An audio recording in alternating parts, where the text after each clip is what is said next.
Excellency Prime Minister of the Republic of Somalia, Mr.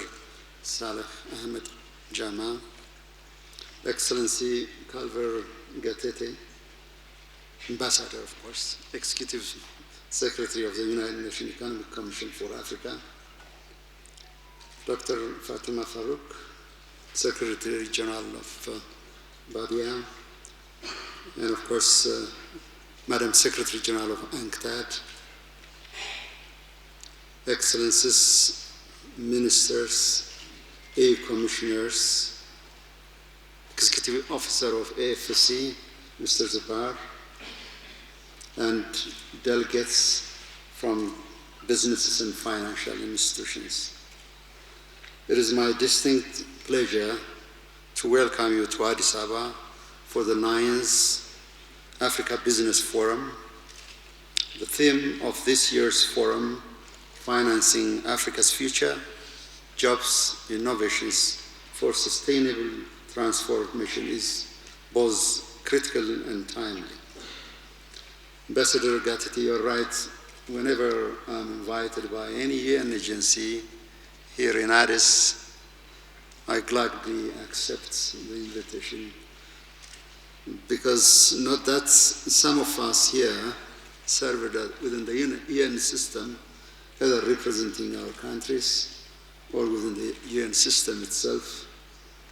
We gladly accept that because we believe the United Nations is a center of idea and a place of ideation. Indeed, it's a platform where we get the opportunity without being suffocated to express our trials and tribulation, and indeed our hope and aspiration. And I assure you that I'm always ready to be part of your endeavors.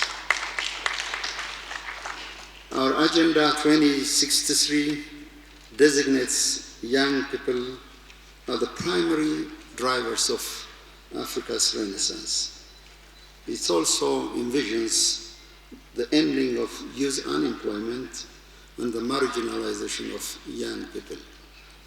With over 70% of our population under the age of 30, our continent's demographic potential is indeed immense. During this decade, 362 million youth will enter the working age population. However, our current job market can only provide jobs to 151 million people. This demographic reality can become Africa's greatest strength if we succeed in turning our youth into a productive capital and our innovation into scalable enterprises. Today, from Rabat to Cape Verde and from Accra to Angola, we are witnessing flourishing of an African growth model in agro-processing, transportation, service sector, value chain development, manufacturing, and ICT. Despite this progress, Africa still faces a significant gap in poorly channeled capital, particularly for youth and women-led enterprise. Financing alone is insufficient if it doesn't reach the innovators and startups that need it most. Even where successful models of enterprise and finance exist, we often lack the pathways to replicate and expand them across borders. A successful model proven in Addis Ababa or Nairobi must be granted the institutional space to thrive in Dhaka or Johannesburg or elsewhere in our respective capitals. Excellencies, in this age of remarkable dynamism, transformation cannot remain an abstract idea or a false promise or a distant ambition. It must be visible in factors that hire, firms that add value, digital platforms that reach market, and creative industry that turn talent into human capital. Governments must take the lead but the private sector must also look inward and scale up investment in skills and innovation. This is how our people would find hope in developing their own country. Furthermore, we must leverage our continental organization to coordinate action, execute free trade agreements, and streamline processes to achieve a global impact that extends far beyond the borders of our continent. Our partners must also be visionary in supporting such synergy plan. Excellencies, my country, Ethiopia, has undertaken a far-reaching policy measures to create employment for our youth. In the first half of our 10 years development roadmap, we have created employment for 14.1 million young people. Nearly 84% of these jobs were generated through youth-led entrepreneurships. If we take, for example, the Addis Ababa Corridor and Riverside Development Project, the city has employed over 30,000 young people over the last 6 months. Probably it could be, over the last 2 years, it could be over 100,000 elsewhere in different cities in our regions. We have also invested in industrial parks and manufacturing ecosystem, creating 2.4 million permanent jobs, but primarily for young people. We have also prioritized agro-industrial parks and value chains, linking smallholder farmers to processing, logistic, and export markets. In light of this, I wish to emphasize on the following 3 key points. First, agriculture remains central to our economies. There is no any illusion for that. Employment opportunities and youth development are central in agriculture development. Young people can inject fresh ideas and energy into agriculture value chains, promoting sustainability and long-term growth.